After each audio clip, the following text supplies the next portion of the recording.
जय द्वारकाधीश मित्रों, स्वागत है तमारू मारा आजना एक नवा मिनी व्लॉग में। અને આજે તો ફૂલ ગરમી હતી। ગરમીને ધ્યાનમાં રાખીને હું ફ્રીજ તરફ ગઈ અને ફ્રીજમાં જોયું તો આ લીંબુ હતો, એટલે પછી મેં લીંબુ શરબત બનાવવાનું નક્કી કર્યું। લીંબુ શરબત બનાવીને લીંબુ શરબત પી લીધું। આખા વર્ષના ઘઉં આપણે આ કોઠીમાં રાખવાના હતા, એટલે આ કોઠી આપણે સાફ કરીને પછી હતી ત્યાં મૂકવાની હતી, એટલે પછી આપણે સાફ કરી દીધી અને જે હતી ત્યાં એની વ્યવસ્થા હતી ત્યાં રાખી દીધી અને પછી આપણે બધા જ ઘઉં સાફ કરીને એમાં રાખવાના હતા।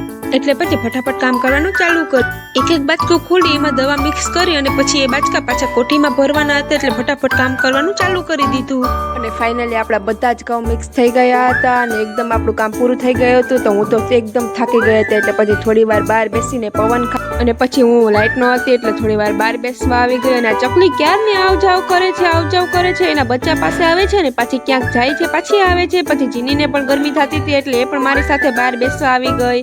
વિડીયો કેવો લાગ્યો નીચે જરૂરથી કમેન્ટ કરી દેજો। જો તમને વિડીયો ગમ્યો હોય તો લાઈક કરી દેજો। મોર વ્લોગ જોવા માટે ચેનલને કરી દેજો સબસ્ક્રાઇબ। તો હવે આપણે મળશું કાલે, ત્યાં સુધી બધાને મારા હર હર મહાદેવ।